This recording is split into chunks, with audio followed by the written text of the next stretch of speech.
Good evening, everyone. This is Gregor. Welcome to the stream with a slightly raised camera for whatever reason. And today I am sadly doing daylight again, which is kind of amusing because I'm not seeing much daylight at the end of the tunnel, am I? Until I do like 2 more playthroughs, I guess. But yeah. We are missing the last 3 achievements, 2 of which I kind of hope to do on the same... Oh, fuck. I need to restart. I forgot to change the difficulty. So yeah, we've got 3 achievements left to go. One of which is to finish the game on hard, which is probably not going to be that hard, considering I'm going to be basically staring at the floor the whole time.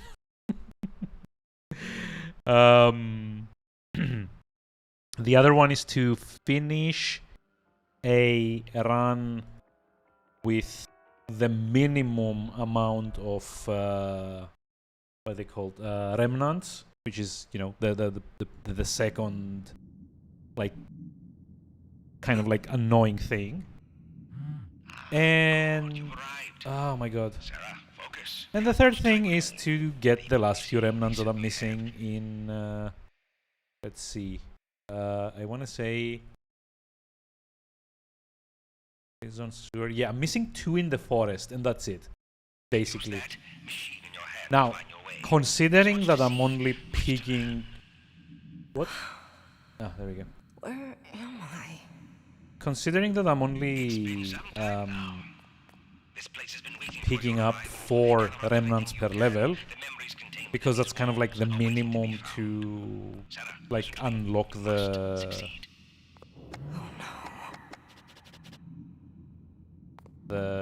why is it blurry again? Hold on, something's not right here. Graphics option.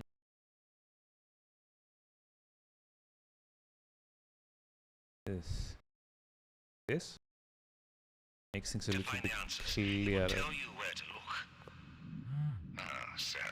No matter where you go, there you are. Come on.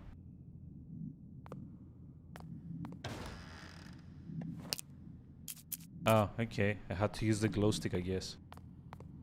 Use the glow stick to find clues. Wait, will it not let me? Careful, Sarah. The more you cut, the faster they see. Oh, I need to find 8 on hard, not 4. Damn.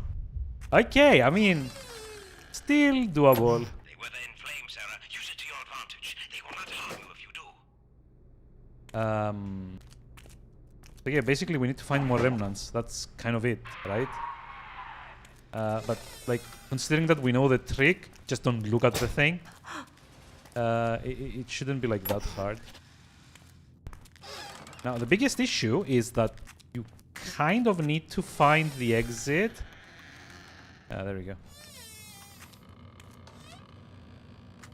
You kind of need to find the exit without picking more than 8. Right? So basically the whole thing becomes, the moment I'm done getting remnants, I'm not allowed to use any what's the name? I'm not allowed to use any like containers, right? So that's kind of like the limiting factor here.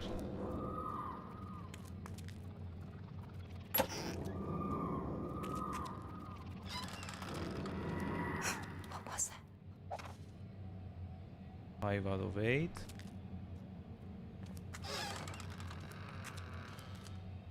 At least I kind of know where the shit. I kind of know where the relic, or like whatever the game calls it, I don't remember. It's been like a week.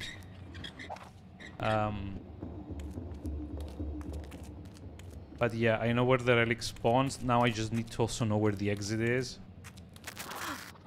Yeah, whatever. I saw the ghost, but fuck that. If I'm not looking at it, it can't actually hurt me, right? Bye. Like the moment you kind of like pick up on that little quirk of the game, I know there's somebody here. it kind of becomes I see it. They bring me on the ridiculously easy to this way, yeah. It becomes like ridiculously easy to kind of like game the system. Like there might be, you know, just like a jump scare or two here and there, but honestly at the end of the day, that's all it's gonna be, just like a tiny little jump scare. Oh, there we go. Oh my god, come on.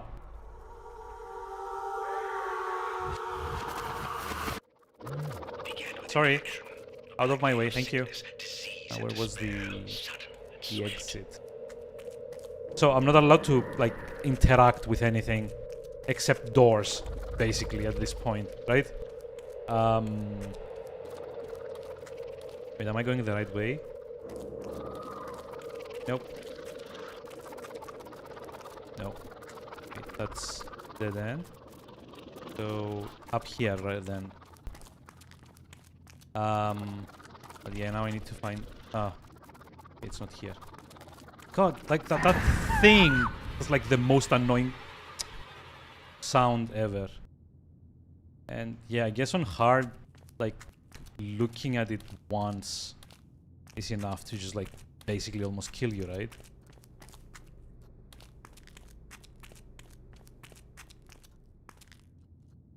Plus, you know, keep in mind that like on any difficulty, there was like a door or something somewhere.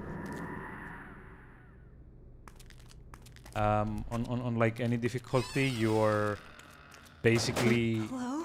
not able to use what are they called? Flares or glow sticks the moment you pick up the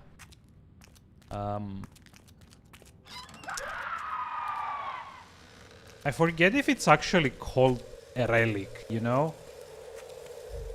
Or not. I'm pretty sure I missed like a turn somewhere. There's like probably like a door that I didn't see. Wait, no. That way's the...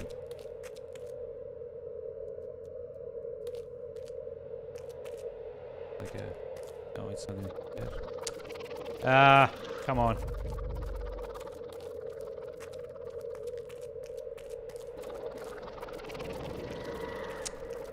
Can't she just like fuck off so I can examine the map?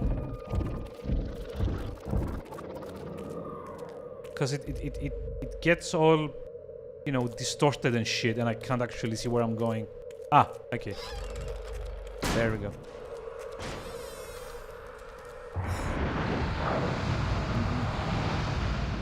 Cool. In we go. It's time to solve puzzle.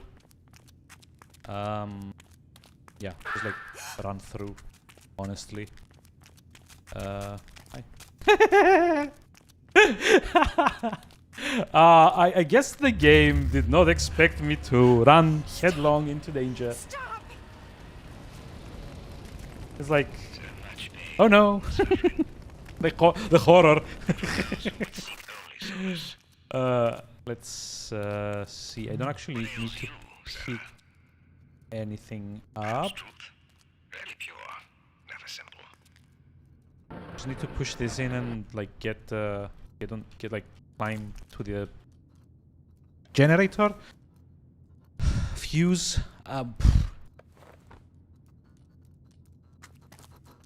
Like it's been a week since I played this, so I don't really like remember like all the things that you need to do. Come on. Up we go. Up we go. And up we go. Yay. So, I did read online that it doesn't really matter like picking up the blue remnants. It's only like the red ones that are like necessary to unlock areas that you are only allowed like the minimum of. But to be honest, just to be on the safe side, I'm only gonna be picking exactly 8 remnants per area, which apparently is like what you need on hard difficulty. And maybe like on normal you need to get like 6, right? But oh, come on. Anybody there? Motherfucker. That's one. Ooh. Oh my god, I almost missed another one. It's 2. There's Johnny. I mean, isn't it a bit early for her to be spawning at only like 2 remnants? That's 3. 4. I mean, at least because you're kind of... Oh, shit. Come on. Flashbacks as well. Can we please GTFO? Burning with anger, they reflect your disdain. Oh no. Where was I? Yeah. At least because I'm kind of like forced to collect 8 on hard mode, I think at least it's like a bit of a better chance to get the last 2 that I'm missing in the forest. Because like I kind of like thought about it, and the fuck you. Wait, where am I supposed to go then? This way. Did I skip like a door somewhere?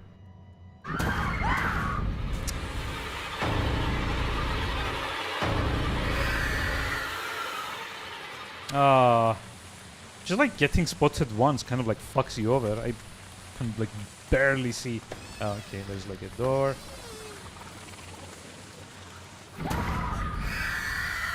Oh, come on, I had the flare out. How did I take damage?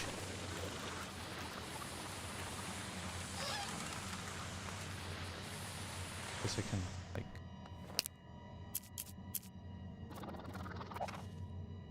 That's 5.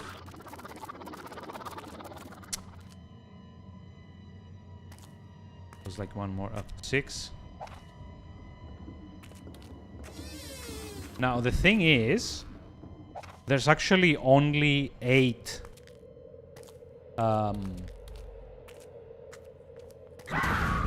yeah, damn it. There's actually like only 8 of these in the levels. So it's not like I can skip any of them, so I need to be very, very, very sure that I've like picked all of them up. I'm actually... Oh God, what's that? Actually, I'm kind of like thinking now, if there's like always 8 per level and you need 8 to like finish each level on hard,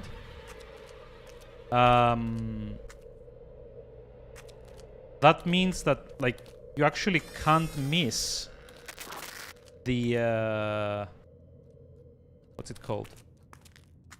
You can't actually miss the... Oh yeah, sigil. It's called a sigil. Yeah, you can't miss the achievement if you play like a hard mode difficulty.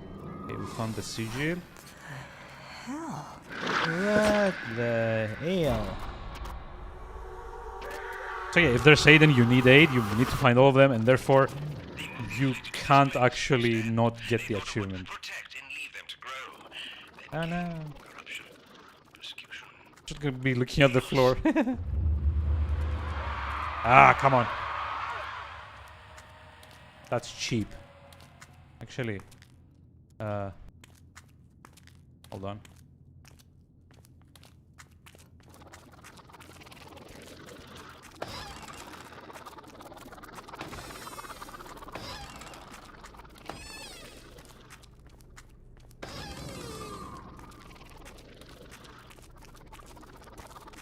Yep, this isn't the exit. Lovely. Sorry. Yep, don't mind me. Just passing through. Yeah. God, this is giving me a headache.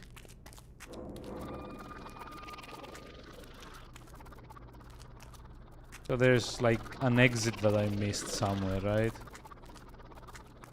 Here? Ah, there we go. Dumb. I actually like ran straight past it. Kinda sucks.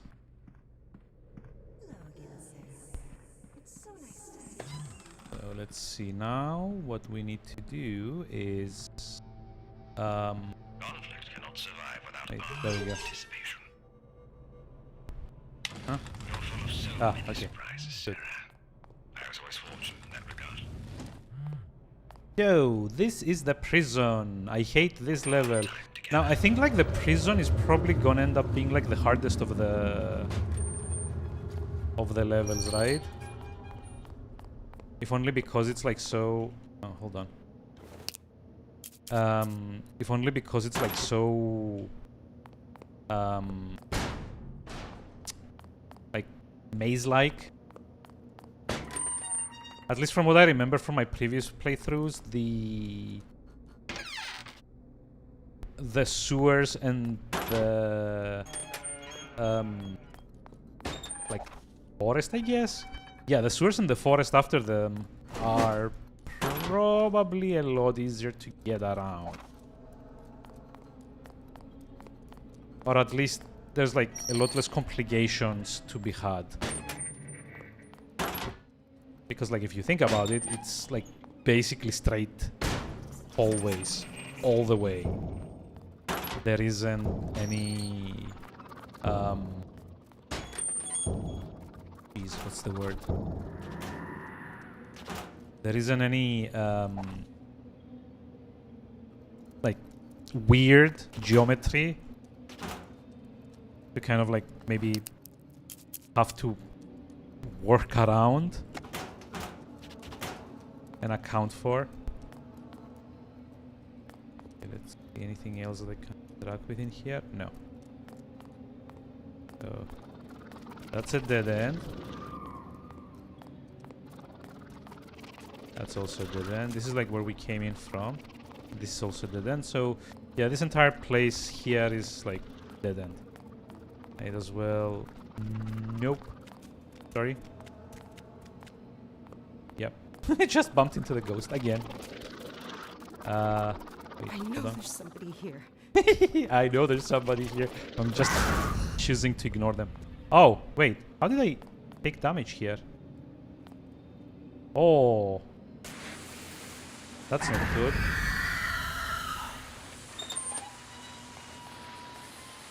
And please tell me it didn't actually close the door. That's new.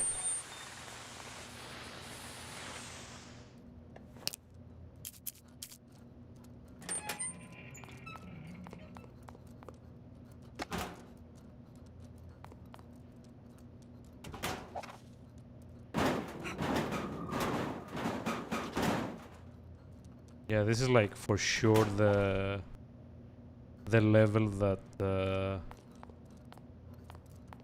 kind of like pisses me off the most. Did I? Ah, okay. So there is like a corridor here. Where are you? Also, is it me or is like, do you get like more events on hard mode? Which is Is there anybody really here? not good design in like a roguelite.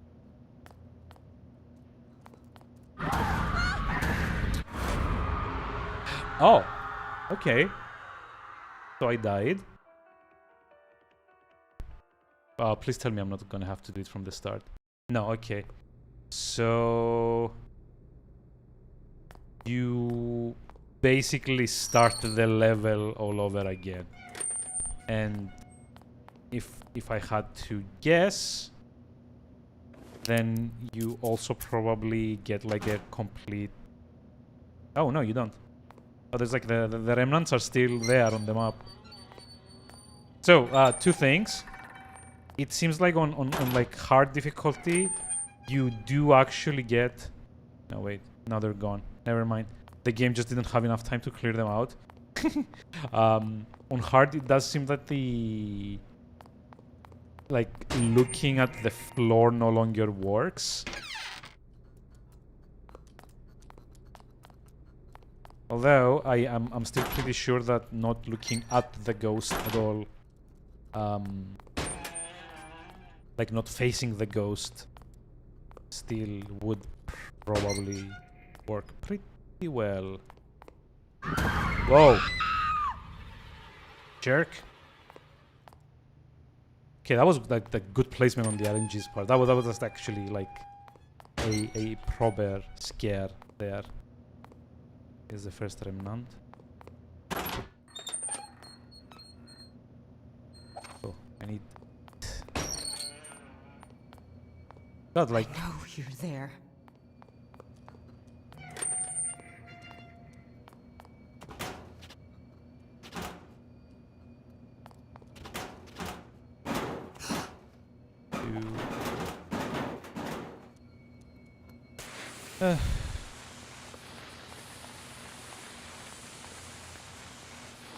Also, it does...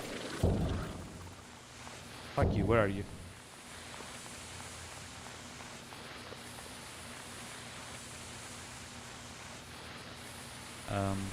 This way? No. Also, it does seem like the ghost's range is like a lot further than on like lower difficulties. So I guess like playing this on anything but the hardest difficulty is like actively ruining the game. So, okay.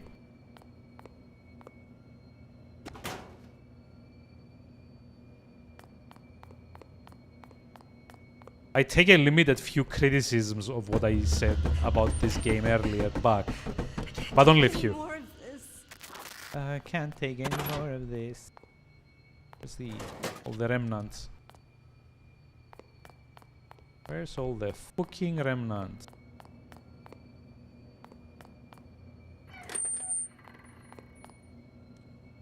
I know you're there. Oh my god, come on.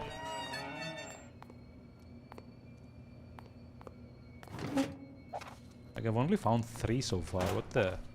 4? Like, are they like all 5? Are they like all here? 6?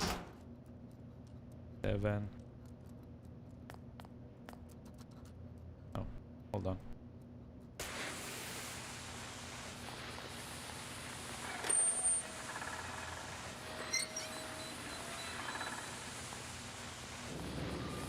Ah, okay. There's like 5 of them.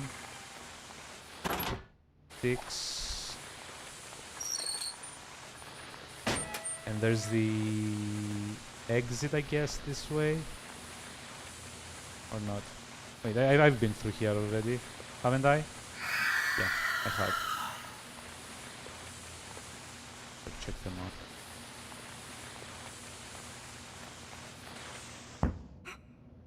Oh no!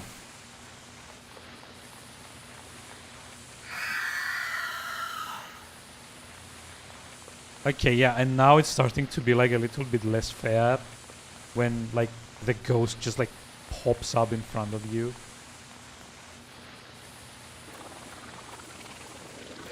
Fuck off. I know there's somebody here. Okay. Who cares?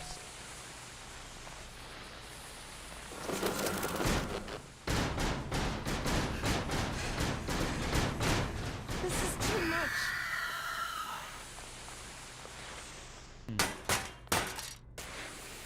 I'm not finding any of the remnants pinned to walls anymore. I don't know why.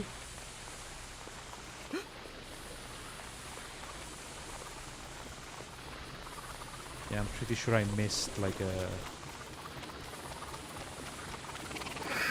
corner or something. Okay, this is the start of the level. Nope. This is not where I needed to be. Hold on. So, speaking of horror games, I was recently given the opportunity to play and review. God, like I love saying that. I was like recently given the opportunity to play and review Tormented Souls 2, which, unlike this game, is a proper punch-shitting experience. Like, it's been like a very, very long time since I last played something that like literally got me like all tensed up. And God, like I cannot recommend it enough. Seriously. If you want to play like a horror game that's like actual proper, like honest to God. Ah, there we go.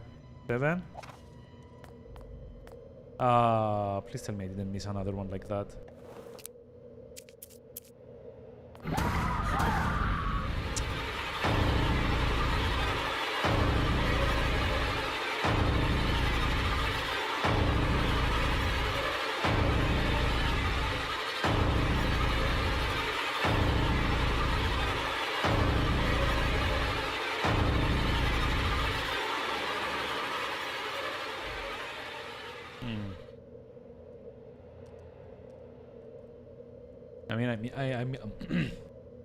Sorry, I missed like a corner somewhere.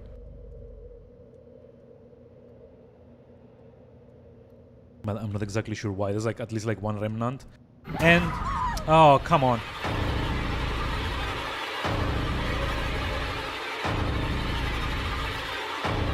Can we please not get like the squiggly lines so much? I still need to be able to see them up.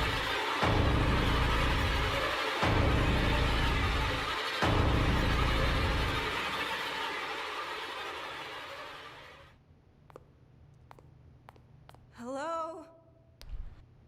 Hello.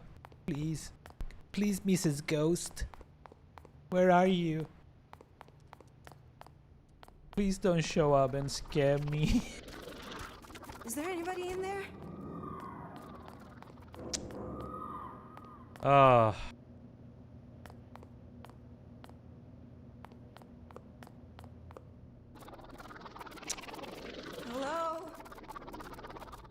Shit fucking damn it. Ugh. Where did I miss a remnant? That's in here. No, found a flare.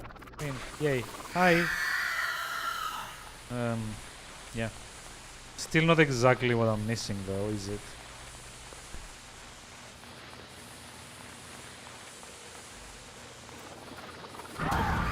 But yeah, Tormented Souls, Jesus, that was like a proper horror experience, the likes of which I haven't had since, God, like, there we go, that's like the last one. I still haven't found the exit though, which is like a bit of a problem. But yeah, the last time I was actually like legitimately spooked as much as I was like, jeez, what was it? Fuck.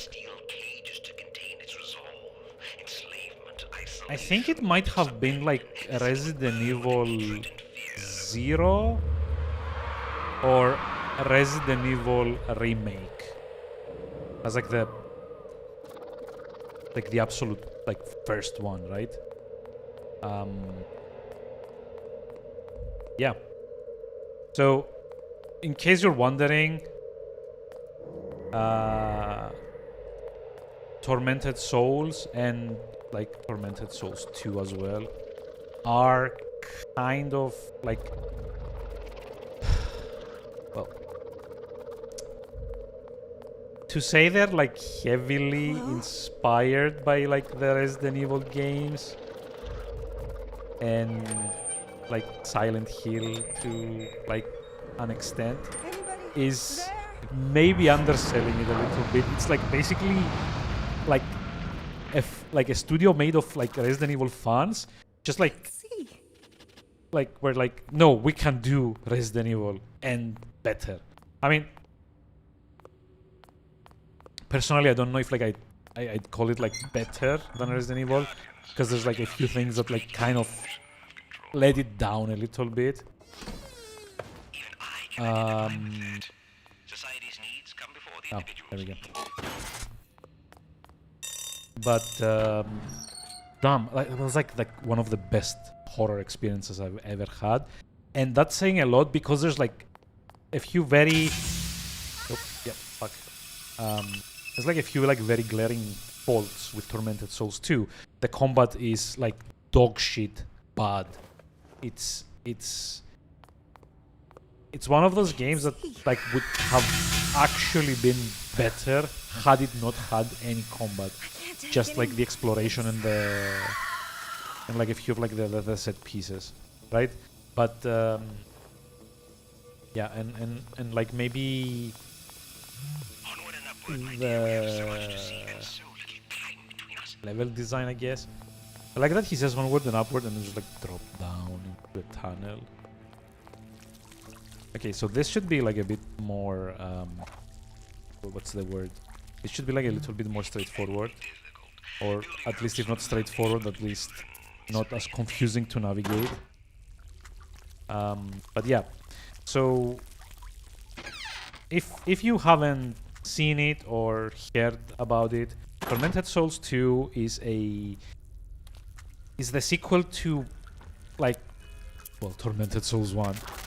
Oh shit, I remember this. Now there's like gonna be like the jump scare. Oh no, where do I go? Oh no. Ah. Oh, it actually damages you in this. Oh, please, God. Fuck you. Make it stop. Fuck you with the unavoidable damage. Managed to score. That's bad. That's actually bad. So yeah. So Tormented Souls 1 came out in 2017. It was like very clearly a tribute to all the olden, if you want to call them that, Resident Evil and like earlier Silent Hill games. To like the point that, you know, like it did like a lot of the same things that like Resident Evil and Friends also did, and that is to say, static cameras, tank controls, heavy exploration and puzzle emphasis. What else? You know, like survival horror, like limited ammunition, tight corners, etc., etc. I will admit that I never did play Tormented Souls when it first came out. Like I did buy it very early during like a sale, but it wasn't until like I got Tormented Souls 2 to review that I actually went back and also played Tormented Souls 1 to, you know, get like some background, I guess, on like the whole story. And even then I didn't like actually finish it because it does like a few like very annoying things. Missing remnants, my dude. I need another 2, and I also need to figure out where the sigil spawns too. Yeah, one more. Okay, that's the sigil. Oh my God. And that's the remnant. Okay. They presented the sigil. Claim it. Claim the sigil.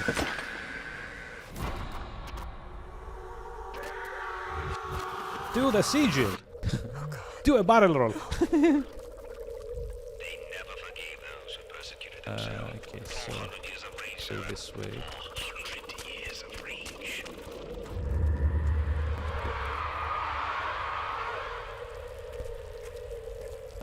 Like this? Yeah. Okay. So yeah, I never really like got to play Tormented Souls 1 at all. Mainly because, you know, I at the time I hadn't like gotten around to it really. I've got a huge backlog. I'm at the point where I actually need to like put down some like limitations on what I start so that I can actually get to finish games. Delicate work. That's kind of like the big issue. Focused and Why precise. I haven't really like been finishing the games that I've been buying. But yeah, so Tormented Souls 2 kind of like became available for like a review. Thankfully not on like a what's the word? Well, basically I didn't actually have to finish it before like the release like I did with like Kiber. So it was like a lot more, I guess, easygoing because it's like also like a lengthier game for like a horror game, especially in the vein of Resident Evil. It takes like a good 10 to 12 hours on your first playthrough, and that was like on the easiest difficulty because while I didn't have a deadline, I still wanted to finish it in like a reasonable time frame, i.e. within like the first couple of weeks of the game's release, so that like the review was like would still be relevant to, you know, anything.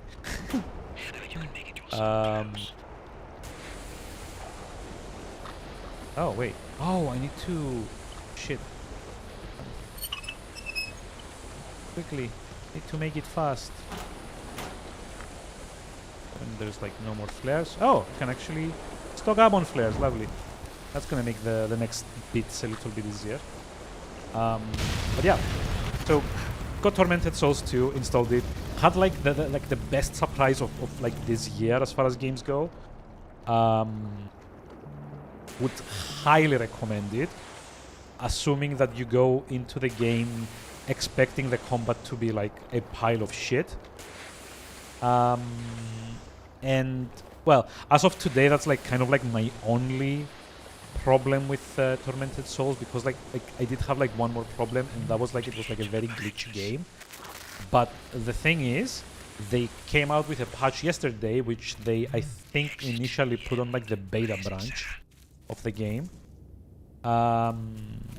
which well ended up fixing most of everything, including like some broken achievements, including like Still in that dark place. what's it called? Okay, I'm not gonna go in there because that's where we get the sigil, and I'm gonna leave that for last because so there's like a mechanic in this game, right? Which the more remnants you collect, the more aggressive the ghost becomes, and like by aggressive, what do I mean? It spawns more often, and it like actively starts like trying to spawn in front of you rather than, you know, behind you. Which I mean is like okay design. I feel they should have like very a little bit too much, like a little bit more. Like when you get like what the okay, long range, yeah, okay, fair enough. Flares aren't gonna be as helpful here, but yeah, at least like the layout here is like a lot less random, I guess. Like as far as I can figure, like the exit is always like the top right corner of the map. And the sigil room is always at the bottom left-ish. Look around and choose your own ground. And then that kind of means that like the only things that I need to worry about is just like where the fuck yeah, the remnants have spawned. Oh, there's like only 6 here. Okay. Oh, this is unfair. I didn't even see where the ghost was this time.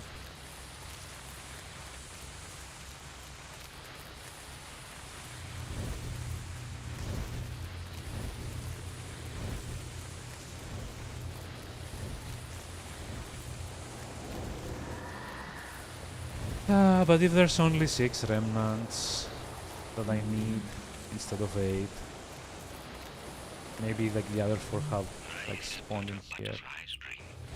Enough with the life, but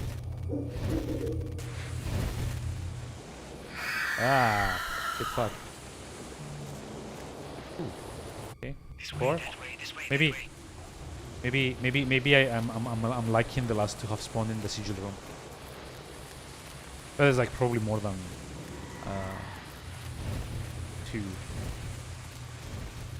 Like I'm pretty sure the guide that I read said that there's like 8 in every level except the first one that gets 9 because the game like mistakenly counts the no, it's not here. The game mistakenly counts one of the blue nodes, the first one, as like because there's like a tutorial kind of like level. The very first one that you collect counts towards the counter for the level. So if I'm lucky, Time we eat that which we fear. there's gonna be one here. Okay. I pick this up, just like run the fuck out. And by the looks of it, I'm gonna need one more playthrough because it didn't Even the rich actually give me. Yeah, let's see. Yeah, I'm still like 22 out of 24. Damn. affluence would offer no I didn't get the last 2 that I'm some missing. would say That kind of they sucks. suffered the most Unless. exposure, disaster, flames rose I'm sorry. on their lavish display. Unless the 2 that I'm missing are blue ones that I didn't find after this bit here. But I don't know. I'm not exactly sure. And I can't actually pick any now because I am still kind of worried that this is gonna like invalidate. It's gonna invalidate my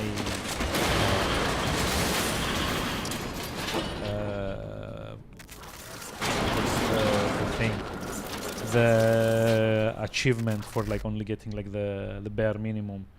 So let's see.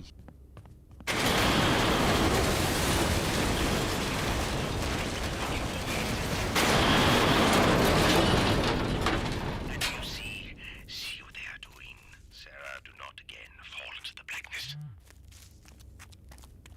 The ache for home lives in all of us. Round, Blah blah blah blah blah. never finding the end, never seeing the beginning. Wait, what? Ah, okay, yeah. Sure. Now we go here, we pick up this. Hello, third team. Yeah. Now, Let's begin. yeah, we wait You now. remember, don't you? Okay, this should be at least like the hard mode ending, and hopefully also they collect the minimum amount of Trying to protect you. remnants. To protect herself.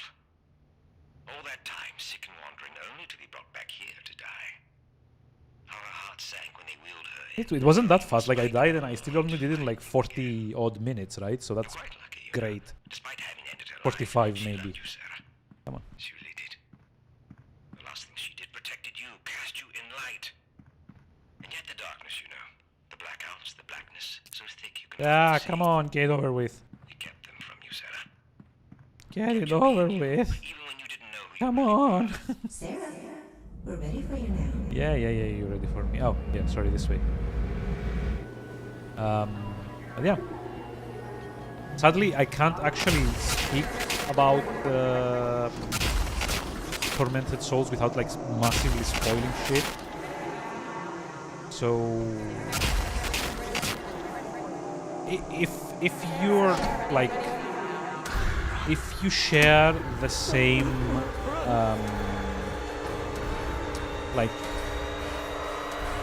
mentality that I do regarding horror games.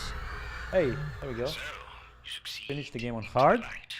Succession to the top of your Also get own the- burning star, encircling all 10 Oh. in 3.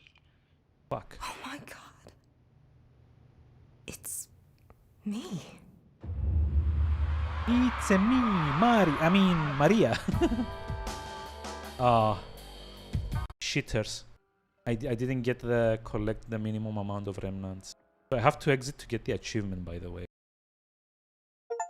There we go. Finish on hard.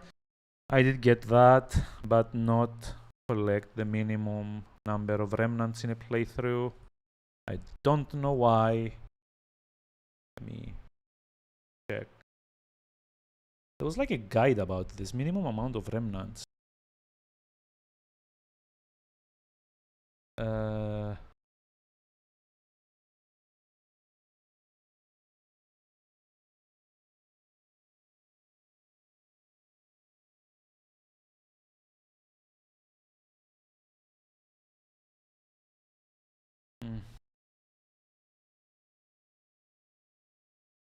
Okay. I mean, I'm gonna start like a playthrough on assisted, or no, assisted was like on Tormented Souls. My bad. Gonna start like a playthrough on easy mode again. Nope. No credits for you. Subtitle, sensitivity, vibration, use controller, invert camera, etc., etc. Okay. Hi. Fuck you. Ban you for making me tab out of the game. And now having to like fuck around with like the settings here.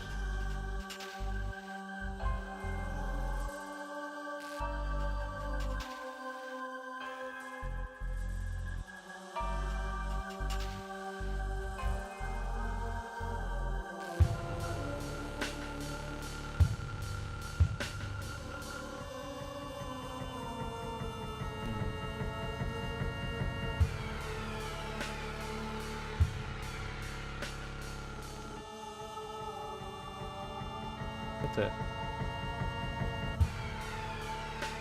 Oh, okay. That's annoying.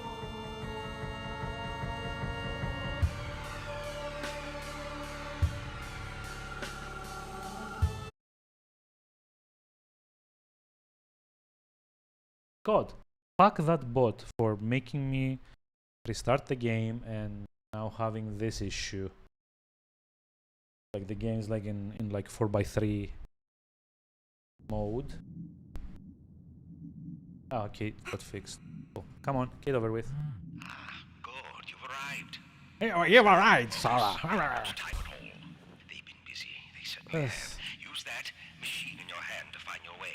There's much to see, much to learn. Yeah, whatever. Where am I? Don't ask the guy. It's been some time now. This place has been waiting for your arrival. Gather up everything you can. The memories contained within these walls are waiting to be found. Sarah, listen to me. You must succeed.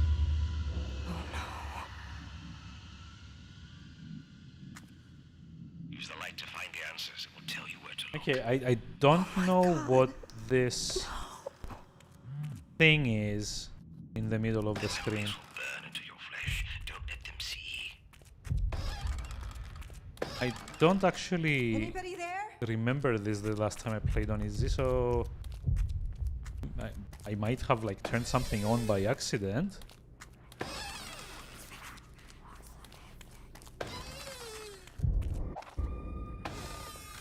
Oh, you know what? I just realized if you have to like collect all 8 because it's like hard mode, you can't actually get the achievement on hard mode. Imagine that's the case.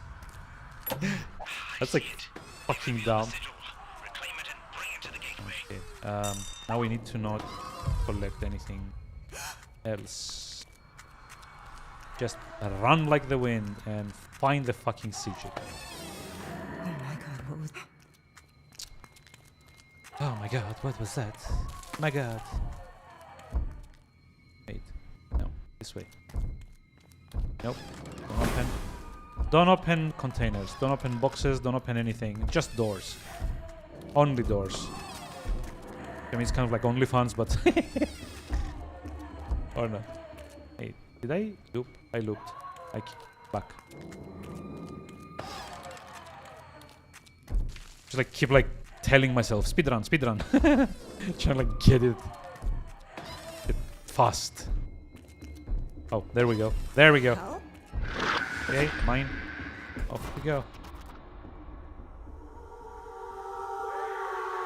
There really should have been like a way to turn off this fucking like animation thing that shows up every time you pick up the sigil.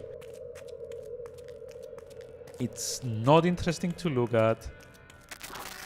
It's not fun. What the hell? And also the flashbacks. Those aren't great either. Can it be?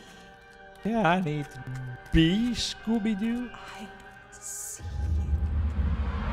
Yeah, okay. Thank you. I just like go finish the fucking level now.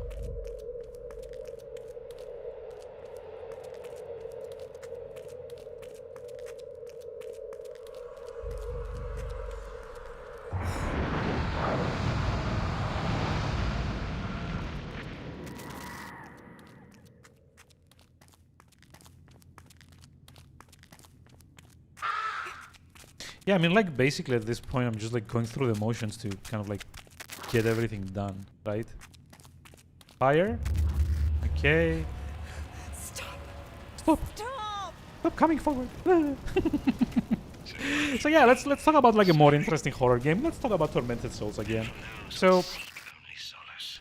there is, like, one more, like, small thing that I didn't like about the game, but that's, like, very much like a personal like pet peeve. It's a little bit too much like Resident Evil and Silent Hill. And what do I mean by that? Like it doesn't just, you know, resemble them on like, you know, like a designed Does being out of the dark make you feel from like a better? design like viewpoint, I guess. But it also tries to do a lot of things similarly to what they did. Like there is like a whole like alternate dimension that you get to visit with that like in Tormented Souls 2 that it's basically called the other side or like other world. I don't remember. I think it's like other side, and it's like very similar to what you call it, to what Silent Hill does with like the other world, which basically is like a twisted, like grotesque, twisted, like alternate dimension of the real world, Oh, you're there. but everything is kind of like rusted and bloody and gross, basically. It's like very similar Anybody to there? aesthetically very similar to the Silent Hill games and like the other side or like the other world, I guess. I don't remember which is which, and that kind of like should like tell you about how similar it is on like both sides. But yeah, there's that. Is there There's anybody in there? like the static cameras are like done in like almost exactly the same way as Resident Evil 1, 2, 3, 0 remake, Code Veronica, and so on and so forth. Okay, we got like all the remnants. There's the exit. So, Need the exit. the key. Need the key. Like even my character is like tired of like being in this game. She's like, I need the key. Fuck. But yeah, there's like that one thing that I don't like about Tormented Souls. There's the combat, which I think should like really first of all be toned down a whole bunch, and secondly maybe, you know, rebalanced a little bit, because it's really, God, it's really annoying.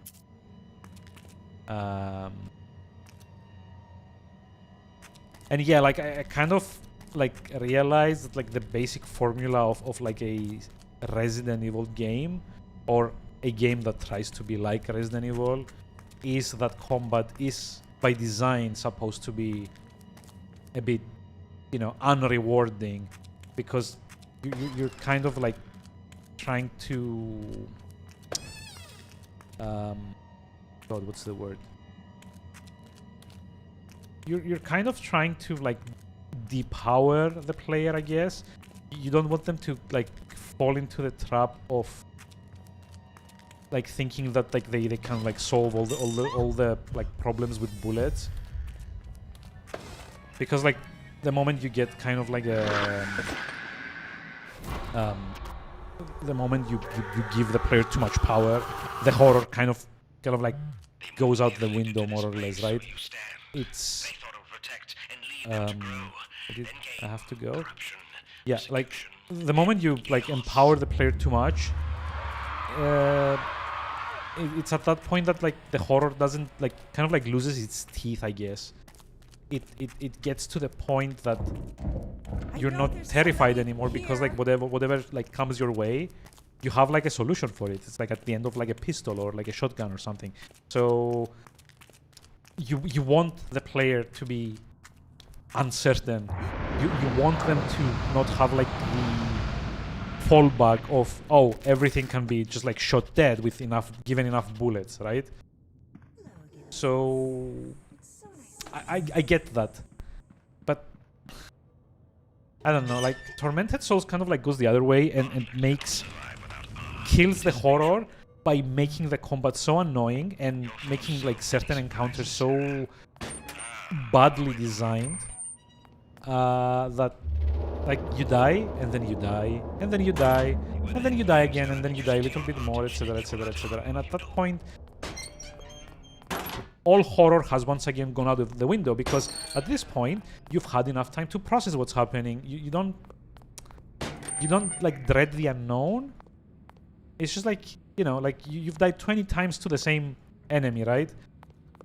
Like there's no surprise anymore. There's no uncertainty. It's just like, oh, that's that one enemy, and I need to do like the moves that the game expects me to do to survive. The end. Either you like take the correct path, I guess, and you win, or you don't, and you don't.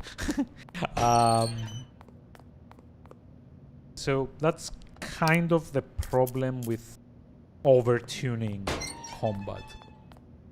And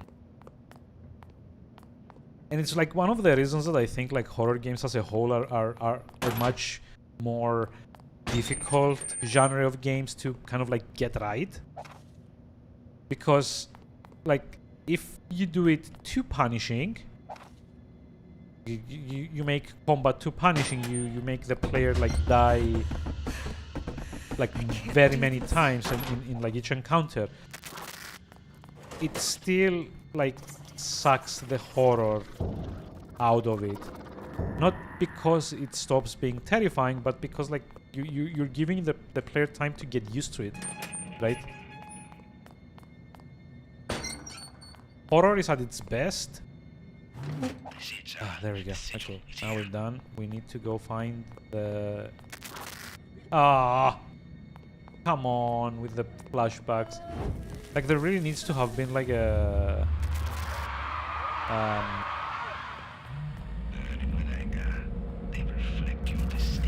like there really should have been like a... like an option that like after the first playthrough you can just like turn off the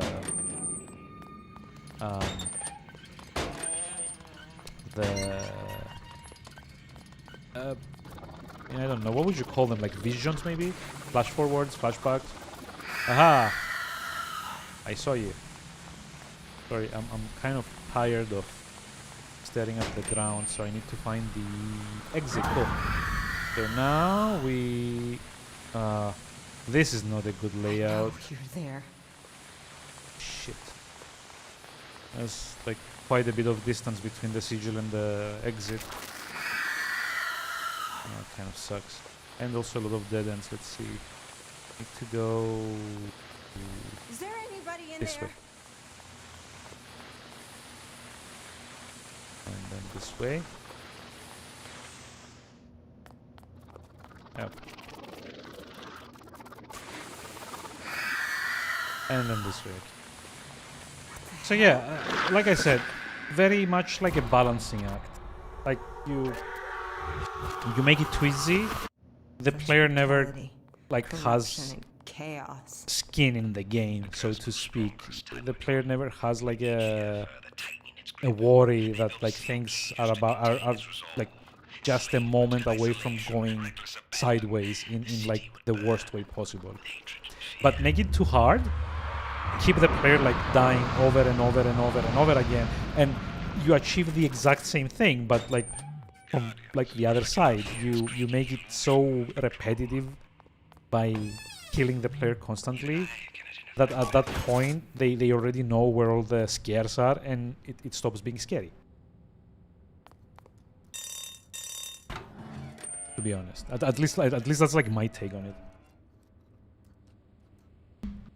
Now, the best balance usually is to make it hard enough that the player just like barely survives most encounters, or at least barely survives most areas. Like the individual encounters might be like the type that would just like slowly chip away at your health, Can't take it. right?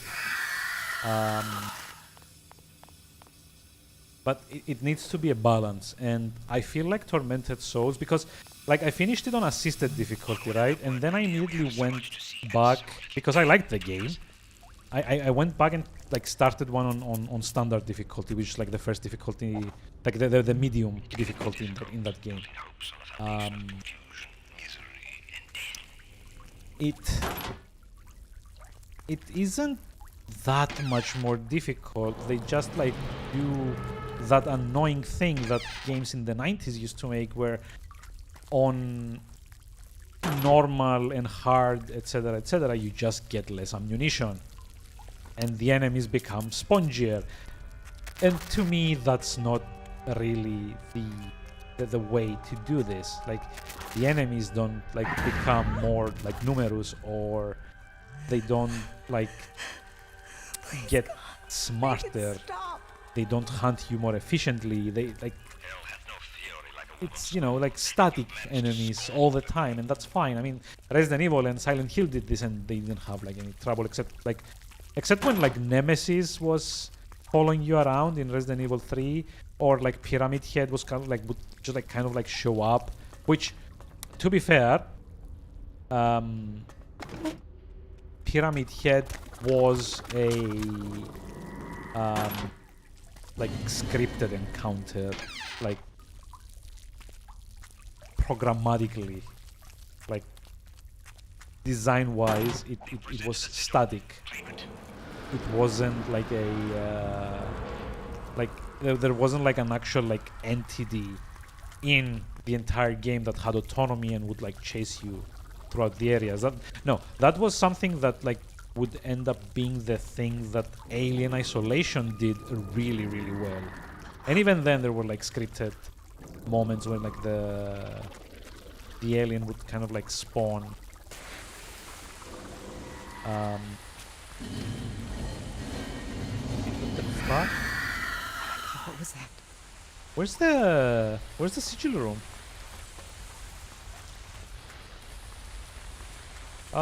Please tell me I didn't like skip it all the way at the start.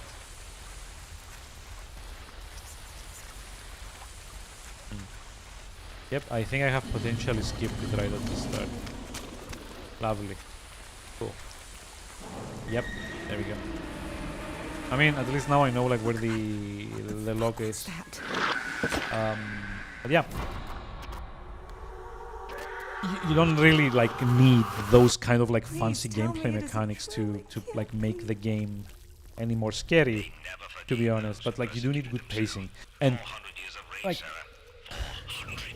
all of this like roundabout way of me telling this is like Tormented Souls 2, for like all the many things about it that pissed me off, which I mean again were kind of like divided into two categories. There's like the combat and the overt reliance on references to other games. Other than that, it's like a fucking good game. It's like a really, really good horror game that does pacing, atmosphere, and like build up really well. Like, one of the things that they didn't do is they didn't fall into the trap of... there we go. They did not fall into the trap of having jump scares all over the place. There's very few encounters where like someone just like jumps out at you and goes like ah to like spook you. Instead, what you are actually mostly subjected to is a lot of dark environments where the darkness itself does damage to your character. Which makes everything immediately feel like a lot riskier and makes the level design kind of like naturally funnel the player towards where they need to be. At least until you like get to the point where you unlock the what's it called, like the flashlight, I guess. It's like a little like clip-on flashlight that you can get like at around 2/3 of the way through. And what that does is it basically lets you move in the shadows and kind of like has like this little Metroidvania-ish element to the game where areas that you previously couldn't explore because they were too dark and you would like take damage and die start becoming like new areas to backtrack to and get what's the word, like explore for either secrets or like new pathways to proceed through the game. But yeah, monsters are used sparingly. There's, I think, I counted because I like killed all of them. There's like a little bit under 200 monsters in the game, of which like roughly 20 or 30 are just, you know, just there to like amp up certain moments in the game, but like most of them aren't particularly like, you know, there's not a lot of gunplay in the game. I think you like on average, I haven't actually measured it yet. I would like to at some point, but it's around, I think like you get 3 to 5 minutes of like quiet time and exploration to around like 20 or 30 seconds of excitement every time, and sometimes it's even less than that. Like the ratio is like much higher at like certain points. So yeah, it's like a very thoughtfully paced game. I appreciate that like you wouldn't believe. Because my biggest problem with every single horror game that came out in the last 10 years, like you can like maybe like talk about the mainstream ones like Dead Space and Outlast and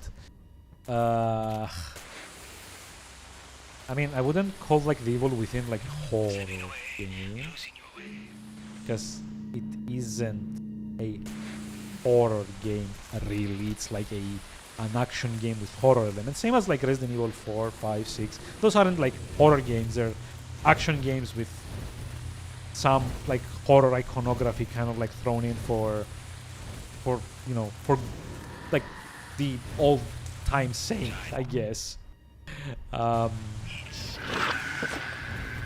But yeah, it's so rare.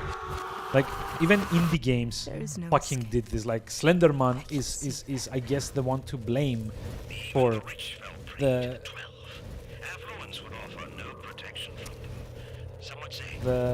what's the word?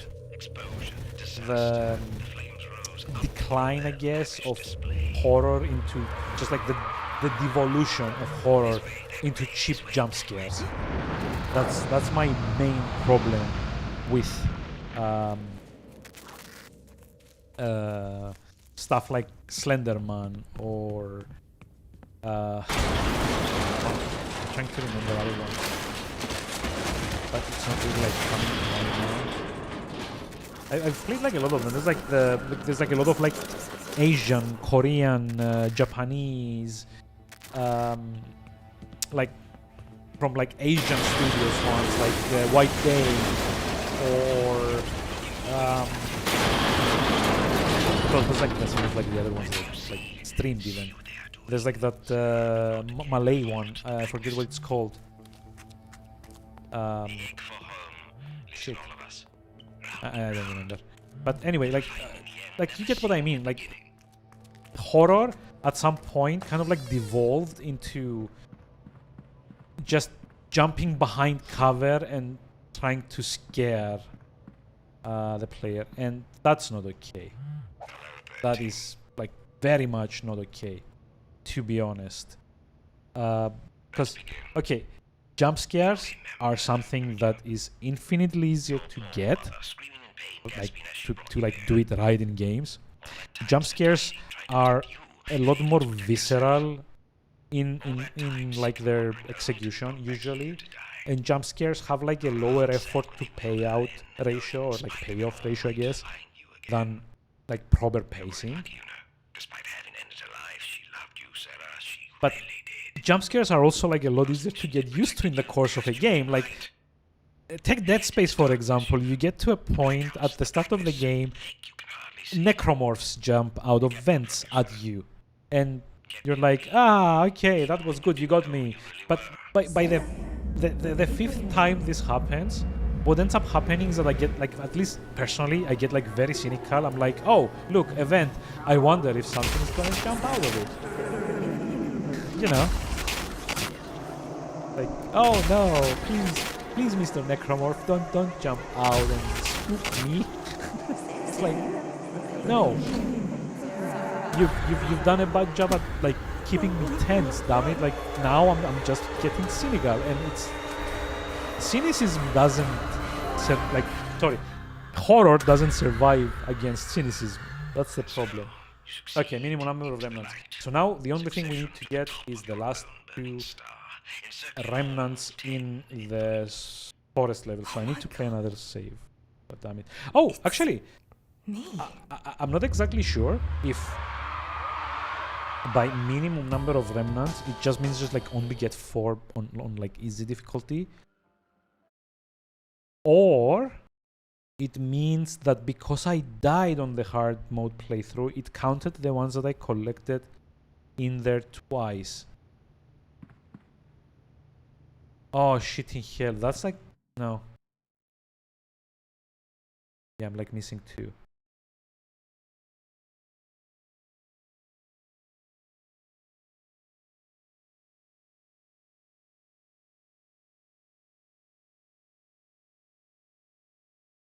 So I wonder if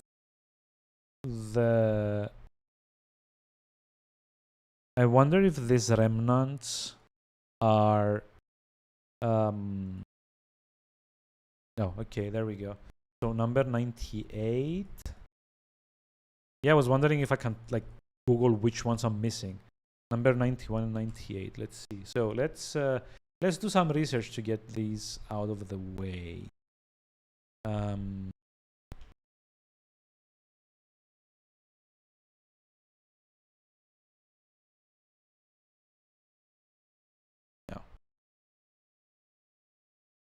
PlayStation trophies is usually like a good like resource to check for these kinds of things, by the way. Like a lot of the times, 90% of the times,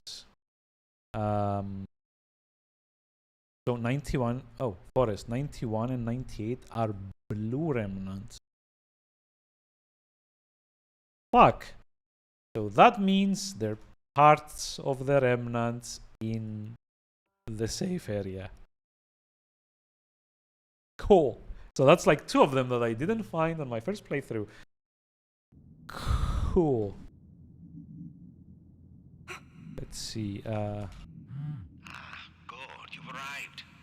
Sarah, focus. They haven't much time at all. They've been busy. They certainly have. Use that machine in your hand to find your way. There's much to see, much to learn. Yeah. We need to like rush this. Where I mean, I think like this playthrough I did on like half an hour, so that's like a lot faster. This place has been Let's waiting get for one your of arrival. these. Gather up everything you can. The memories contained within these walls are Another waiting to be one. found. Open here. Listen to me. You must Open succeed. this. Get the weird tattoos. And rush it. Come on. Use the light to find the answers. It will tell you where to look. Oh my god! Painting pictures on your flesh. They can smell it. Ah, Sarah. No matter where you go, there you are. They wither in flame, Sarah. Use it to your advantage. They will not harm you if you do. Blah, blah, blah. Fuck you. Anybody there? But yeah, like Tormented Souls is like one of those like rare horror games that like I'm actually excited to go back and do like a second playthrough in, and you have no idea how rare that is for me. It's like I've been mentioning, like the moment like you start like doing jump scares, Reveal the sigil. the horror kind of Bring it just to the like gateway. jumps out the window and like dies basically. It's for me at least it isn't awesome to the point that I'm like legitimately a lot of times I'm actually like upset that like the state of the industry is as it is. Oh, okay, this is the lock. Would it be possible that I got like a good like seed and the nope. God damn it. Ah, okay. That's close enough. I don't mind. Oh no. It began with no. infection, a black veil of sickness, disease, and despair, sudden and swift. But yeah, like I would highly recommend it. It's also not like super What the hell? what's the word? It's not like also like super expensive. Can it be? It's I think like 30 euros maybe. I Let's see. see you. I see. Yeah, $30 or euros, depending on your region. So it's like a reasonably budgeted experience for what it gives you, and what it gives is like between 10 and 15 hours of like pure gameplay on your first playthrough, and then a lot of replayability basically, because there's like extra difficulties. There's like a lot of things that are like, So much pain. what's the word? There's like a lot of things that are Only solace. God fucking damn it. Sarah. Perhaps truth, rarely pure, never simple. There's a lot of things in Tormented Souls 2 that you can very easily miss on your first playthrough. There we go. I said it.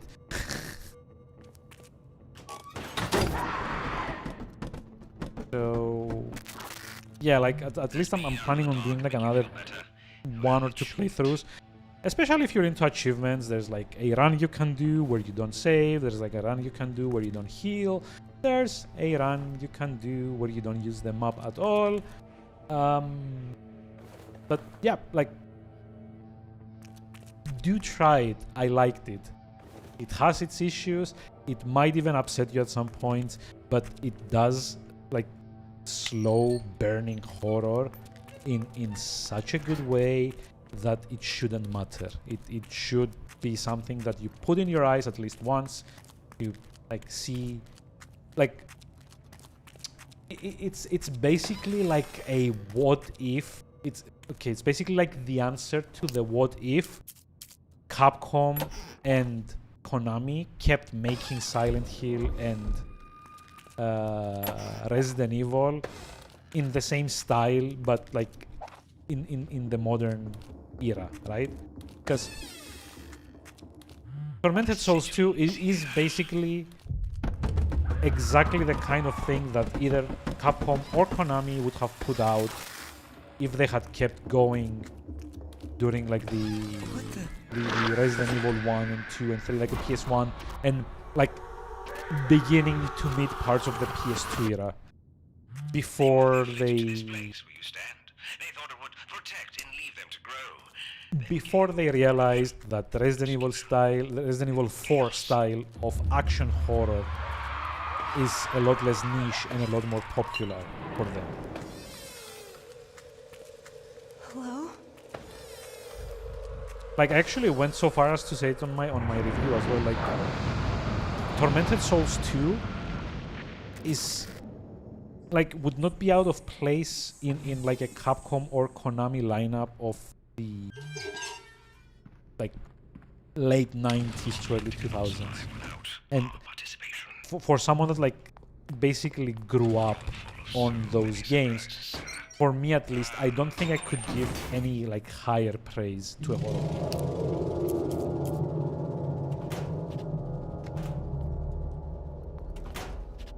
Now, like another term that I also did use during the review, which I am rather proud of, by the way, is that like, how did I put it? Like, the developers are called Dual Effect, by the way. They're from Chile. I kind of want to say Peru specifically, but no, wait. Peru is like a different country. Was like Santiago? No, wait. Anyway, they're like Chilean, like a Chilean studio. The game itself was actually like partially funded by like government grants that like aim to like develop the software industry in Chile. Why do I keep saying Peru? Weird. Anyway,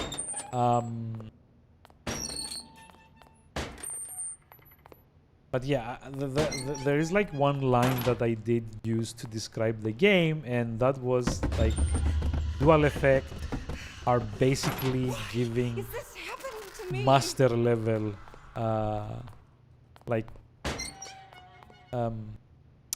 lessons in how to, but basically like Tormented Souls 2 to me was like a masterclass in how to do slow burning horror. Like it's not even funny. Like God, I hate that I'm trying to articulate certain things, but I'm also trying to maybe not spoil shit because I don't want to. It's like that good of a game that it must not be spoiled, basically. Yeah, it's like horror. It's like pure horror, and like the good kind, not the shitty. I'm like just like jumping in front of you and going blah blah blah, blah kind of horror. Oh my god. They reflect your disdain.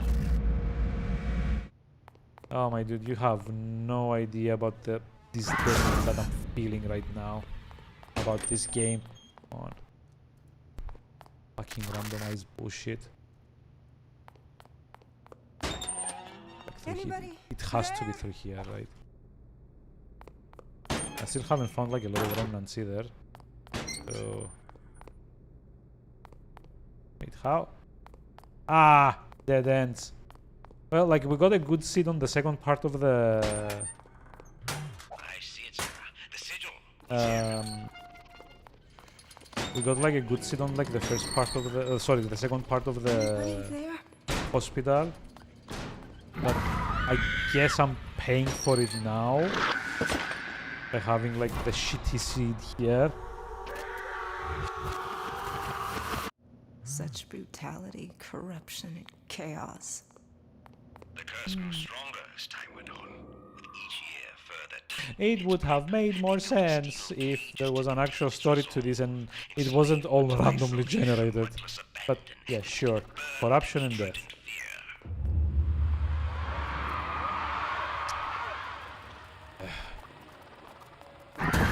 Ah, come on.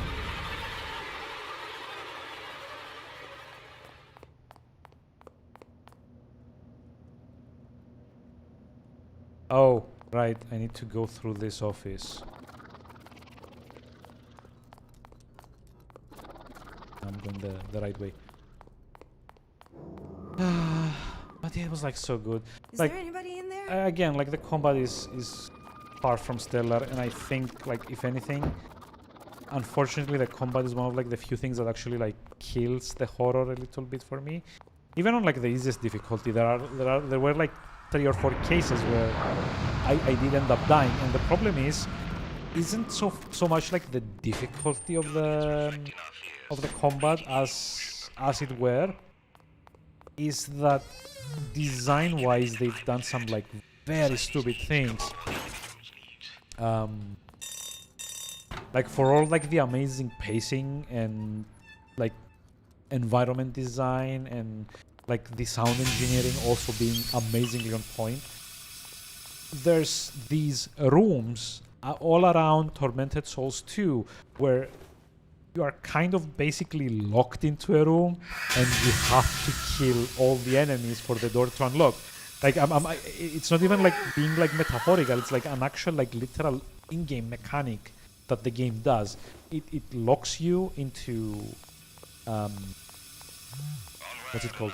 It locks you into like a room. It like brings up like a rune over the room's door, and that rune doesn't go away until you kill everything that's in the room with you. It's not amazing, especially on higher difficulties where there's like limited ammo, and you might end up just like getting locked in a room with like probably like half the ammunition you need to actually kill the enemies. Because remember, on like higher difficulties, yes, blah blah blah. On higher difficulties, the enemies get spongier and the ammo gets like more scarce, I guess, less. So yeah, like especially higher difficulties, you kind of like get that point where you like get like locked into a room and don't really have enough bullets to kind of like fight your way out, and that's not fun. Like that kind of like fucks up the horror something awful.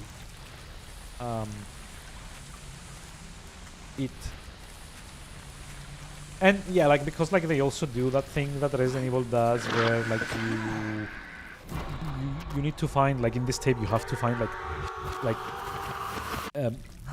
tape reels basically, and just like use like a phonograph to like record sound, I guess. That's how you record your saves basically. It's like the equivalent of getting like the typewriter tapes in Resident Evil, right? Because those are only like safe rooms, same as Resident Evil, and because those are like a limited quantity as well, like you can't really like constantly save and save and save and save again. Like you need to be like, especially in the higher difficulties, you need to be like a little bit tactical with your saves. So that means that if you get into one of those rooms and aren't in like the top shape, or aren't like quite prepared to deal with the contents of that room efficiently, it's like very common and very easy to get like fucked off back to like 30 minutes to an hour's worth of progress back. It's not great. And then like you have to redo all the things again, kill all the enemies again, get to the point where like you collect whatever puzzle pieces that you need to collect, etc, etc, etc. Again, like I said, like all the repetition kind of like kills the horror, or at least like greatly diminishes it. If not kills, then it at least greatly diminishes it.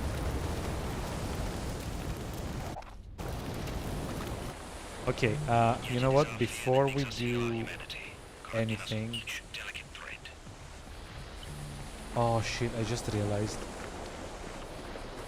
Do we think by forest it also meant like these collectibles? Or hold on. Few remnants. Sewer. Let's see. No, it doesn't show the photographs.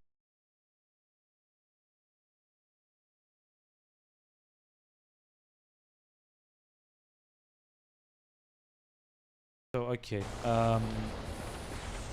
I'm gonna try and like pick up another of the remnants now and see which category it is under. Because I think I may have fucked over it by not paying attention. Okay, May 9th, 1996. Jason Bertelli. In the source.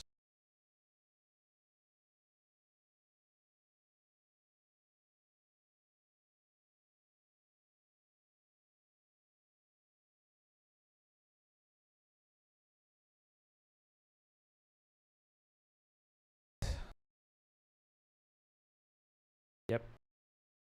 They count as forest. Okay, I'll try and like quit to title and hope that it starts me from the previous section. Because if not, I think I fucked up. Nope. It starts me from here. So, okay, if I missed any... what are they called? If I missed like any of the blue remnants in there, then I'll need to do yet another playthrough, which I'm not particularly happy about. So...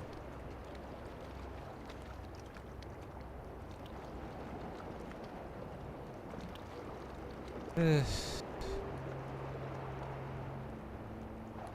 let's see.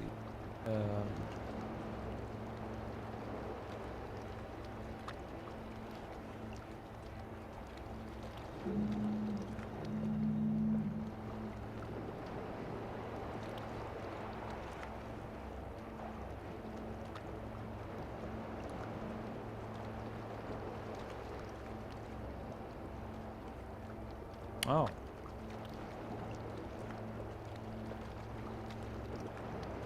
Okay, 24 remnants in forest. Wait, there's like 91 and 98. Where the fuck are these?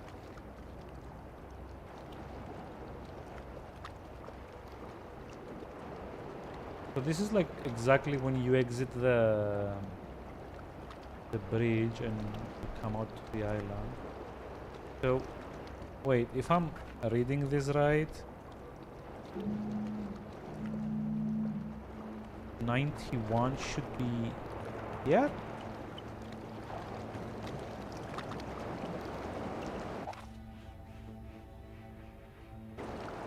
But look, I did collect those. But it's not like here. Where the fuck is it?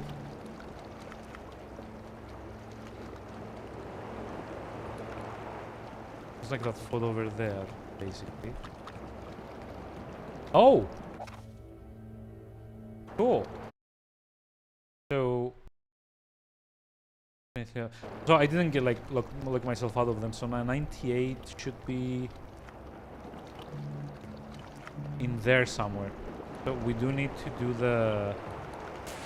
Oh, sorry. Forgot I need to turn this on. So normally, if I get the last one now, it should pop up on Steam Achievement Tracker. Sorry, Steam Achievement Notifier, right? 98.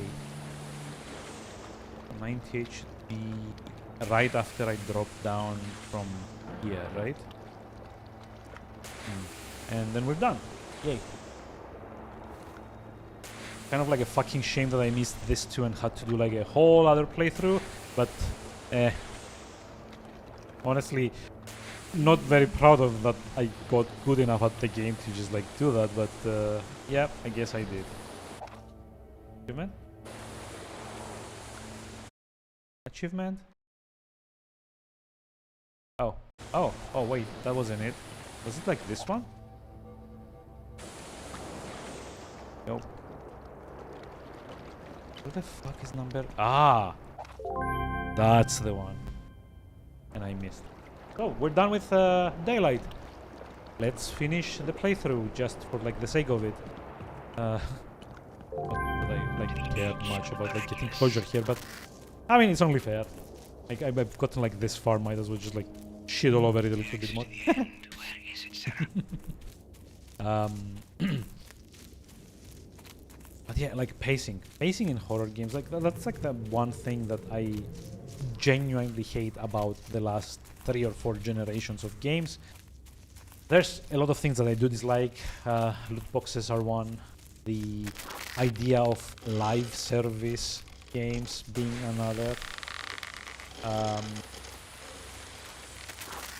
The fucking deluge of DLCs that we're seeing even at like day one is also something that I absolutely despise. But yeah, like the only thing that I like legitimately hate like to my core is like horror games Feel it inside. and like the horror games being so butchered nowadays.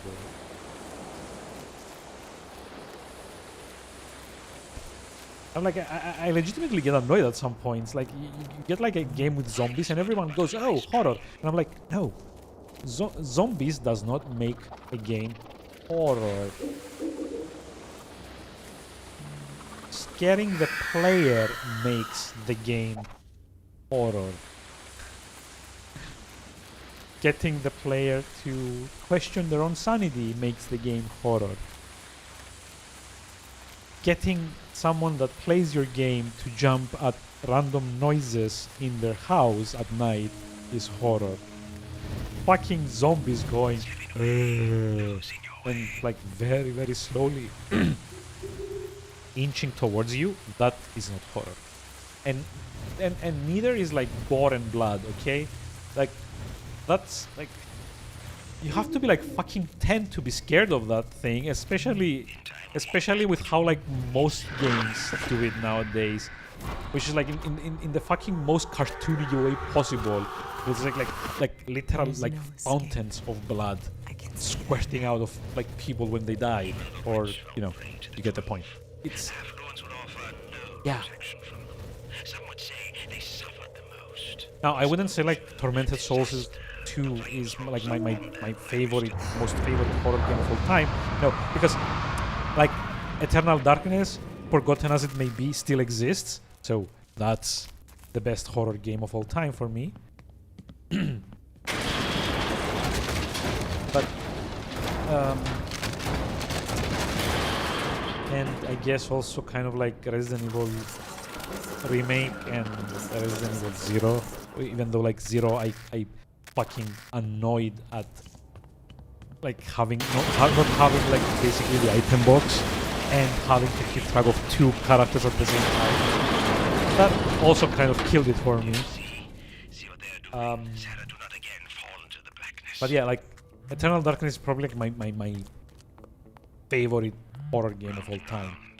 And after that, again, I'm sort of cheating a little bit in that my second like most awesome horror moment ever isn't actually in a horror game, but it's basically the entire level of Shalebridge Cradle from Thief Deadly Shadows, which is like the 3rd one, and there's like also like a Haunted Mansion level in the 1st game, or like the 2nd game, which was also kind of like terrifying for me at the time.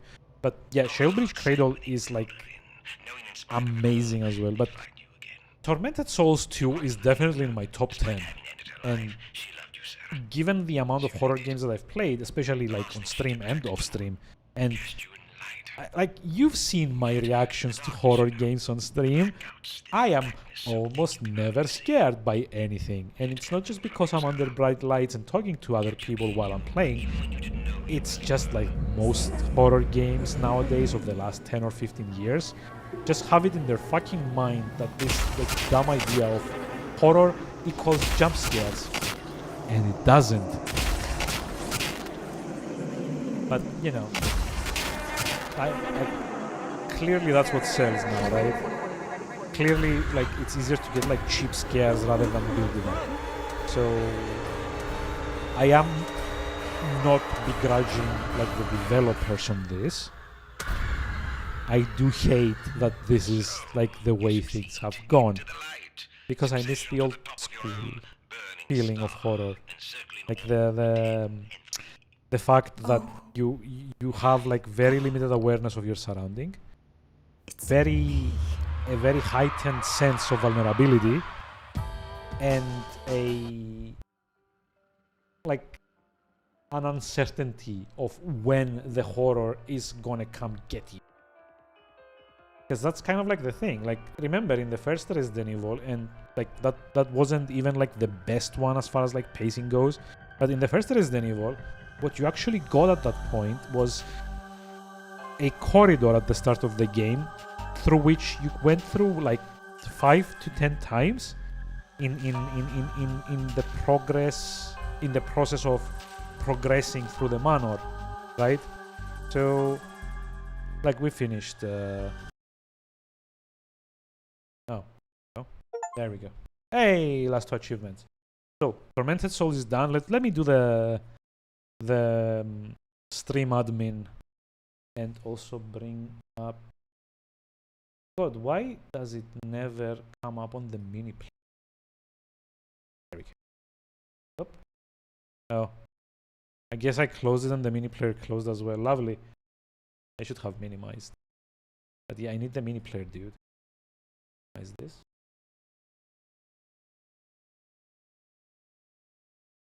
Ah, good. Get the next music.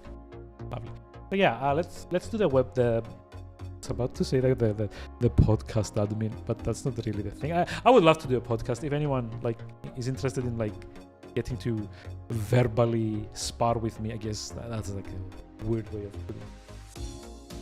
But yeah, if I ever find anyone that like is interested in like chatting with me about like retro games, I would love to do one. But anyway, for now, let's just declare Daylight to be completed, and we only have one more game to go to finish the challenge with a month and a half to go if I manage to do it this week. But yeah, I'm gonna need a couple of things before I complete this. One is the time taken on completionist.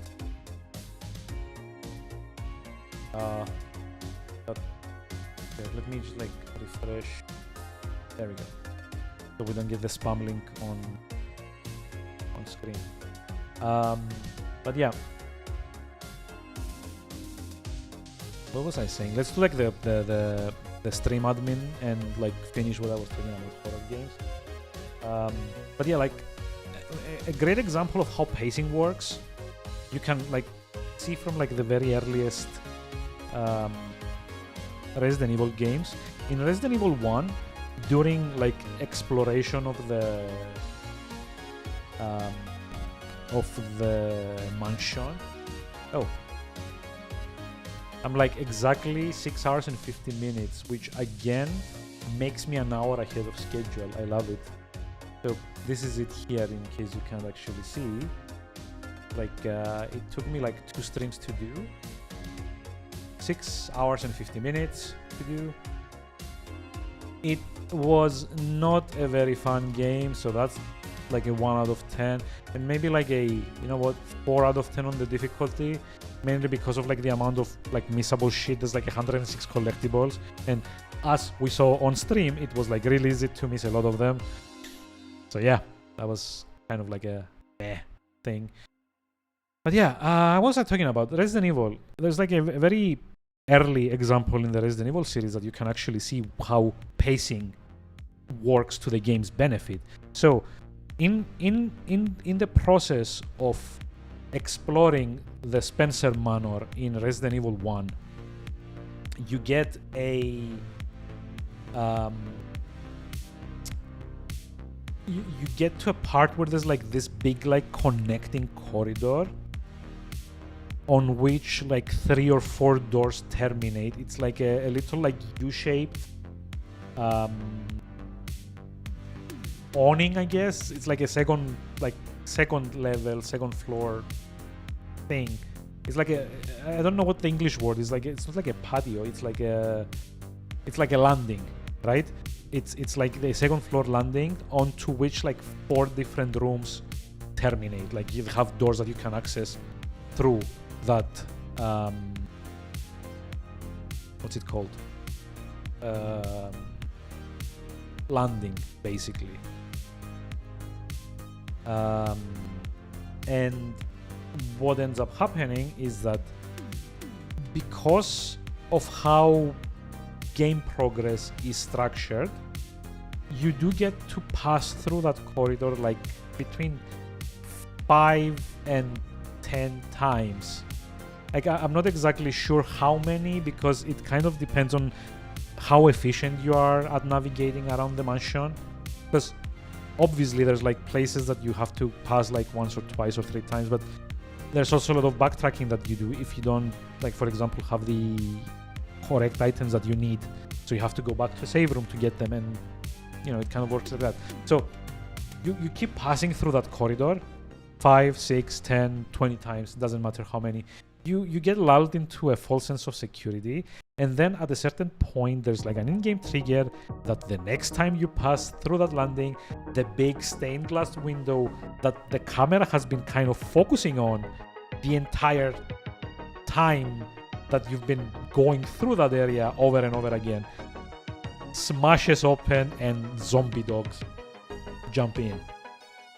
And that's a jump scare, but it's such an effective one because it has build up.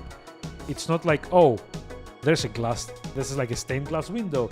You go by it, a dog comes out every single time, and like every stained glass window in the game has a dog behind it that would try to jump scare the player.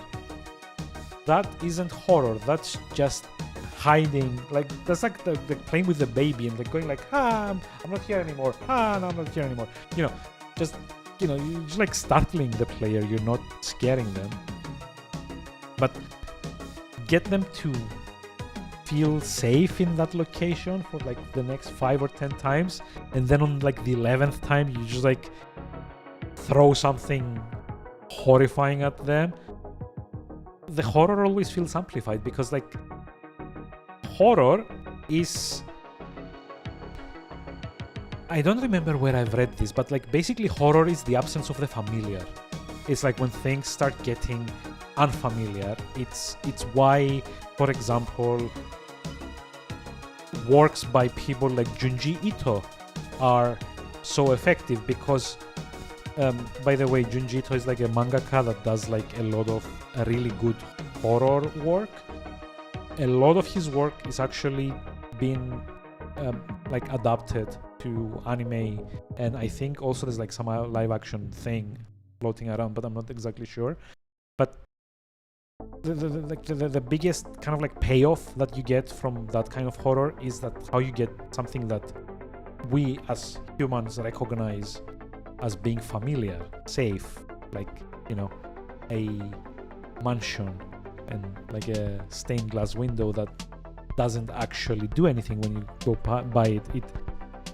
It lulls you into a false sense of familiarity and security, and then you as the designer can pull the rug from under the player and thrust them into an unfamiliar situation that actually takes and corrupts that safe place for them. So now they've like you're basically creating trust issues to the players, but not in the abusive kind of way, because you know, like you go into a horror game with the implicit understanding that this is what you're looking for in a game, to like be scared, to like get the catharsis of being horrified and then dealing with the thing that like horrifies you, and you know, it like get catharsis. That's kind of how it works. Yeah, because like the jump scares by themselves aren't really much unless there's like the little like drop in action and excitement after the jump scares, which again is why Tormented Souls 2 is so effective. It has like a very, I would actually love to time how on like a typical playthrough how often you get like scares versus like quiet times, because I would hazard a guess that it's probably very strictly timed. Like there's like an X amount of excitement and like 5 times X the amount of quiet exploration with just like, you know, the darkness and the creepy ambient sounds that are like slightly off tune, and like the occasional kind of like twinge in the soundtrack that kind of like gets you on edge, that oh no, the music changed, does that mean that like an enemy is gonna spawn? And it never does. But you know, because it's like paced in such a good way, it doesn't matter if you're never getting like the, you know, like the consequences of what you're expecting to get, if that makes sense. Because like it's like paced in such a fucking good way. I love Tormented Souls 2. It's done in like a very good way.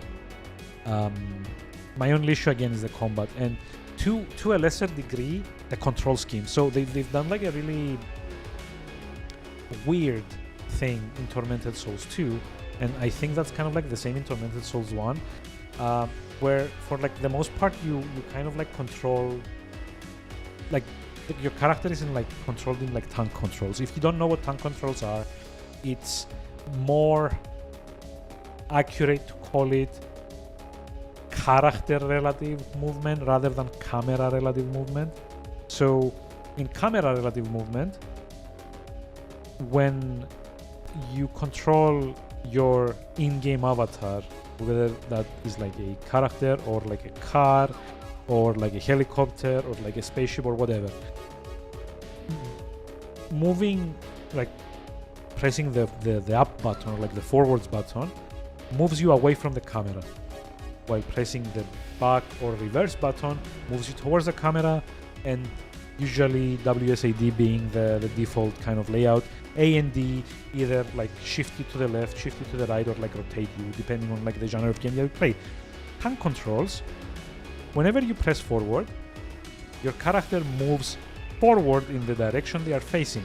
When you press backwards, they move backwards in the direction they are facing, and when you press left and right, they rotate. That is what is colloquially called tank controls in games. Specifically, horror games did this the most. There were like some early 3D action games that did this, like Tomb Raider 1, 2, 3, I think, did this thing where like it was like tank controls, and it was like very characteristic that you had to kind of aim Lara at like whatever you needed to kind of like jump off of before hitting forward and like jump to kind of like hop. And if you had like aimed her slightly off to the left or to the right, you would inevitably fall to your death. That was kind of like the charm. It was like the early 3D days, so a little bit of janky controls are to be expected while the industry was by and large kind of figuring out how this whole 3D thing was supposed to go. But yeah, there's like tank control, so there's like a slight like modernized take on tank controls in Tormented Souls 2, where it still is character relative, but it does account for not having to rotate the character while like holding still on the spot, which is good. But then in inventories and in puzzles, and when you need to interact with things in your environment, they have a fucking mouse cursor. So what does that mean? It makes it awkward to handle the menus if you're playing on a controller, because you actually have to use the right thumbstick to guide the mouse cursor to what you need it to interact with.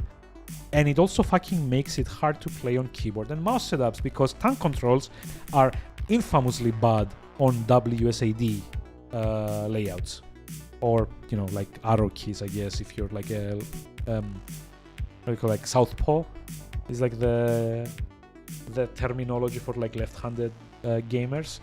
But yeah, like I don't get for whom they've designed that control system, because the character-driven controls are best suited for a controller, but then the menus are, the way they've done them, are best suited for like mouse. And it gets to the point that's like very annoying because I don't really get why that was done, but everything that you need to interact with in the game, you have to do it through the mouse controls. There's no like contextual activation in the game. For example, if you want to save, you need to go inspect the recording machine up close. You need to drag from your inventory to the recording machine one of those like tape reels, and then you need to use that cursor to click on the record button on the recording machine. And that thing is something you need to do every single time you save. I don't get why we couldn't just use the fucking recorder and it would check if we had enough tapes in our inventory and just let us save. That would be like, this is a very small complaint, but it's like adding layers that aren't necessary to be there, and you don't actually gain anything, because safe rooms are safe by design. So it's not like you're having a stressful time trying to throw the tape on the recorder while something is attacking you, or like you're in danger. And in fact, like whenever you have to interact with items up close, the entire game freezes in the background. Like all the enemies get paused. Like bosses, like you have to do this on bosses too, to just like interact with them with certain items to kill them off. And it will pause time, it will freeze time until you've done the action that you need to do, so long as you've already managed to inspect whatever it is that you're interacting with and just like get a close-up of the item in the camera. But yeah, that's actually it for today. We're done with Tormented Souls. One more game to go. It's probably not going to be Botanicula because I've already done like 4 replacements and I've got like the last one to go. And maybe I'll try something that sounds a little bit more interesting than, oh, I need to go through all of these scenes and click on all of the interactions to get all the achievements. Yeah, like Daylight In. So that means that D as a letter is done, which means I need to mark it off in yellow. And I also need to figure out what to do as my letter D game off stream. Like as you like see, I've kind of like already picked, or like half picked a few of these to like fill up. Like Horizon Zero Dawn, I need to do like one more playthrough on the hardest difficulty to get the last 2 or 3 achievements. Quake 2 apparently is just like story mode. I'm probably gonna try it on the Steam Deck to see if I can play like an FPS on the Steam Deck, and especially like a hectic FPS like Quake is. Orwell, I'm also probably gonna do on the Steam Deck. And 1000X Resist, which I've been told is like a really good game to try on Steam Deck. So yeah, we're like about halfway on the off-stream challenge and almost like 100% of the way on the on-stream challenge. So yeah, join me next time, probably on Sunday, unless I get... So I've actually said yes to review yet another game after Tormented Souls 2. I can't actually mention which one it is yet, but if I get that during the weekend, then I'm probably going to focus on that over the weekend. But if I don't, then probably on Sunday we're going to be starting whatever game I choose for the letter B. I actually have like 2 or 3 different options basically. One of them is where was it? Banners of Ruin, which is like a deck building roguelite that has like a rather short-ish 100% time. The second one was The Ball, which is like a kind of like physics puzzle kind of thing, which I'm gonna be honest, I didn't really enjoy when I first played like a few years ago before it had achievements. The third one is... God, what's like the third one? I forget. Hold on, I've got them here. Third one was I think it was like a biped, to be honest, which I think was also rather easy, but I think it has like a kind of like co-op element, so I'm not exactly sure if I could do that off stream. And then there's like one more. Where was it?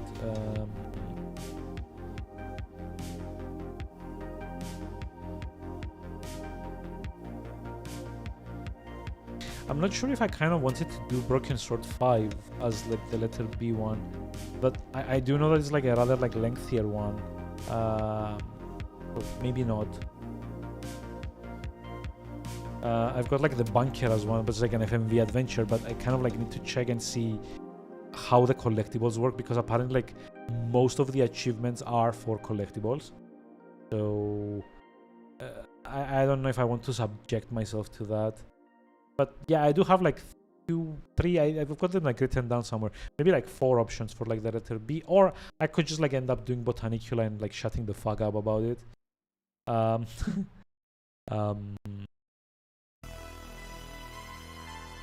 But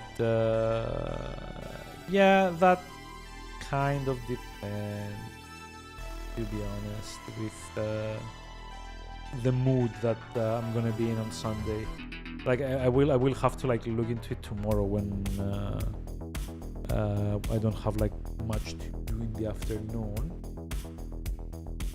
But yeah, we'll see. Like this close to finishing the challenge, and yeah, I'm rather happy about beating this, and well, getting like almost 60 hours below par. That's like rather sizable. Like if you think about it, it's like around an average of 2 hours per game earlier than like what like the median time was, which I rather like, to be honest.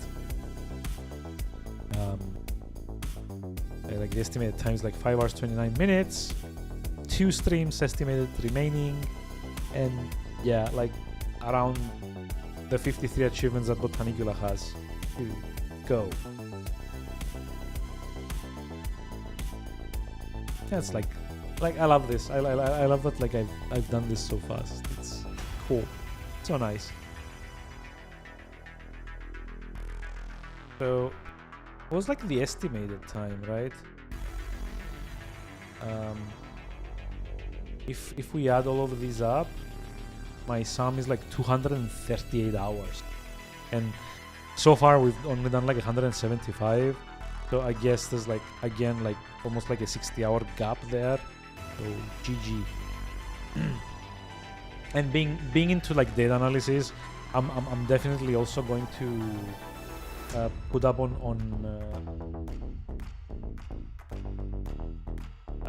I'm also gonna like put up on Discord my stats at the end of the challenge, as I did like last 2 challenges that I did, the Around the World one in 2022 and the Year of Retro in 2023. Oh no, wait, 2021. Sorry, it was like Year of Retro first and then Around the World. So I didn't do anything in 23 and 24, which I mean makes sense. It was like the 2 years that like we're trying to like settle into here. So yeah, hope you enjoyed. I'm gonna go get some early rest maybe, or maybe just like an hour of Steam Deck, I don't know, depends. And yeah, keep up with news on Discord, where I'll also announce my next stream, and when at some point I'm going to also put up my reviews, which are in Greek, but I get the feeling that like most of them are probably going to be like very easy to be like machine translated, like maybe just like go through Google Translate or like right click translate on like a one of like the web browsers that has that capacity. I think like all of them at this point. But yeah, I'm rather chuffed about it, to be honest. I love I love talking about games. I love examining games. I love dissecting games and what about it I like, what about them I like. But yeah, for now, 2 hours of streams plus some monologue at the end. Not too shabby. I'll be around on Sunday probably with the B letter and hopefully also the end of the challenge. But if not, I'll see you around soon. And until then, bye-bye.